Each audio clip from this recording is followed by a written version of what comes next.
Hello, welcome to Prajim Technologies. I am Venkat. This is part 113 of ASP.NET video series.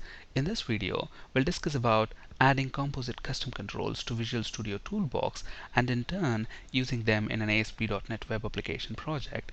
In part 112 of ASP.NET video series, we have discussed about building ASP.NET composite custom controls. If you haven't watched that video, I would strongly encourage you to do so before continuing with the session. In the previous session, if you remember, we have actually built a composite custom control called custom calendar. In this session, we'll see how to add this custom calendar control to the Visual Studio Toolbox and in turn use that in an ASP.NET web application project. But before that, recall that in the previous session we have built this project as an ASP.NET server control project. So obviously when I build this solution, the project will also get built, and then since this is an ASP.NET server control project, an assembly will be generated with a .dll extension. So if I get into the bin directory and debug, there should be this custom controls.dll. And if you remember, this project was created in C drive. C drive custom controls is the name of the solution, and this custom controls is the name of the project, and within that bin and debug, which has got this custom controls.dll assembly. And within this assembly, we have this custom control custom calendar, which we want to load into Visual Studio Toolbox. Okay, now I have another project here. This is a simple ASP.NET web application project. So create an ASP.NET web application project. Now I am on this web form 9.aspx. Now I have this toolbox here, so I can simply drag and drop any ASP.NET standard control onto this web form and use them on this web form. Similarly, let's say, is it possible for us to actually load our composite custom control, that's the custom calendar control, into this Visual Studio Toolbox? Absolutely. And another thing to notice here is that, look at this, all the standard ASP.NET controls are present under the standard tab, and then all the data related controls like data list, grid view, etc., they are present under data tab, and validation controls under validation tab. So basically the controls are grouped according to the function under their own tabs. Similarly, is it possible to create my own tab and put all my custom controls under that tab? Absolutely. Let's see how to create a tab in Visual Studio Toolbox. All you have to do is right click on the toolbox and select add tab and give a meaningful name to your tab. I'm going to call this custom controls. Okay, and I'm going to place all custom controls under this tab. So how do I add items to this tab in the toolbox? Simply right click on that and select choose items. Okay, so Visual Studio should bring up this choose toolbox items dialog box, and remember the assembly that contains our control is present at this path. So now within the Visual Studio Toolbox, choose toolbox items dialog box, we have this browse button. Click this browse button and navigate to that path. So browse, the project is present in C drive, so C, and the name of the project is custom controls. So navigate to the project, bin, debug, and look at this, the name of the assembly is custom controls.dll. I select the assembly, click open. The name of the assembly was custom controls.dll, and look at this, Visual Studio is intelligent enough to detect that inside that assembly there is a custom control called custom calendar, and it has added that to the toolbox. I mean, it's going to add that. Look at that, we have a checkbox next to that, meaning this control is now going to be added to this toolbox under custom controls. So all we have to do is click OK, and that should add the control to our toolbox. Now all that is left out is to simply drag and drop it onto the web form and use it like any other standard ASP.NET control. Okay, so we have added this custom calendar control to the Visual Studio Toolbox. Now simply drag and drop it onto the web form. Okay, look at that, the control is now added to the web form. And another important point to keep in mind, as soon as I added this control onto the web form, so we're going to make use of this control in this project. So as a result of this, behind the scenes, look at the references here. A reference to the assembly that contains that composite control is automatically added here, custom controls assembly.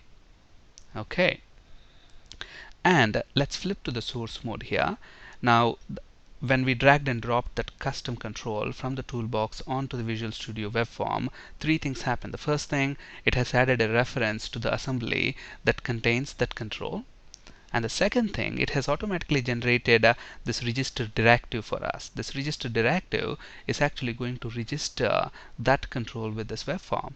Okay, and this register directive is having three important attributes. First, the assembly attribute. So the name of the assembly is custom controls. And within that assembly, what is the namespace? Custom controls. So if you remember, if we go back to the custom controls project here, look at that. The namespace is actually custom controls. So assembly, namespace, and tag prefix. Look at this. It's using a default tag prefix of CC1. Now, do you want to have your own customized tag prefix? If that's your choice, you can change it to your choice. For example, look at this. If I drag and drop a standard text box control onto the web form, for example, or a button control onto the web form, look at this. The tag prefix is ASP, indicating that this is an ASP.NET button control. Okay, now similarly, let's say all the controls, custom controls that are developed by Prajim, I need to have a Prajim prefix. Is that possible? Absolutely. So I'm changing that to Prajim. So along the same lines, when you change the tag prefix, wherever you use the custom calendar control, you need to change the tag prefix wherever it's referenced as well. So the tag prefix is Prajim. Just by looking at the tag, I can say, okay, this is a Prajim control, not a standard ASP.NET control. Okay, so that's the register directive. And the third step is it automatically generated this control declaration for me. Look at that. It has this custom calendar, and then ID is equal to whatever is the default ID. You can again change it to a meaningful name, and run it is equal to server attribute. Okay, now if you remember in the previous session when we were building this ASP.NET custom control, we skipped this attribute. We said that we are going to discuss about this in this video session when we actually use this custom calendar control. So what is this toolbox data attribute? This is the one which controls the generation of the tag, when you actually drag and drop that control on the web form. So when I dragged and dropped the custom calendar control from the toolbox onto this web form, this tag is generated. Okay, now the tag name, okay, is actually specified within this within the custom control here using this toolbox data attribute. Look at this. The tag name is actually custom calendar. Look at this here. We have an opening angle bracket and then a placeholder. That placeholder is for the tag prefix. So on our web form, if you look at that, the tag prefix is Prajim. So opening angle bracket, tag prefix, and then colon, and then the tag name. So if you look at that, so opening angle bracket, a placeholder for the tag prefix, colon, and then our tag name is custom calendar control, and then runit is equal to server attribute, which is what we have next. So runit is equal to server, and then this is a self-closing tag. So we are closing that with custom calendar again. So since that is a self-closing, it's just closed there. Okay, all right, so let's get rid of that one there. So here until now we have just done two simple things. We have loaded the custom calendar control into the toolbox, and then next we have actually dragged and dropped it onto the web form, which generated this tag, the register directive, and a reference automatically. And the generation of this directive is controlled by the toolbox data attribute. Okay, so now let's build the solution at this moment. So build solution, you should see build succeeded. Now let me go ahead and run this.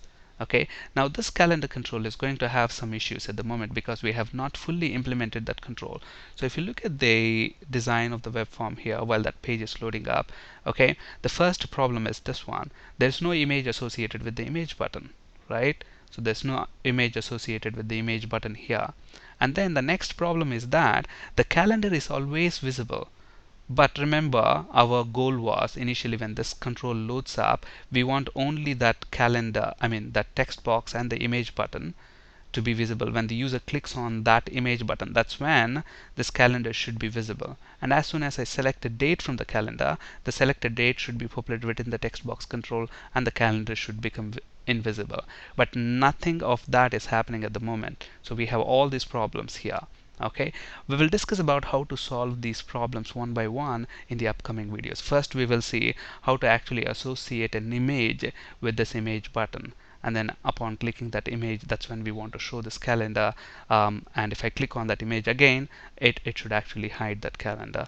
And obviously, when I select a date, the selected date should be populated within the text box control. We'll discuss about how to solve these problems one by one in our upcoming videos. On this slide, you can find resources for ASP.NET, C#, and SQL Server interview questions. That's it for today. Thank you for listening. Have a great day.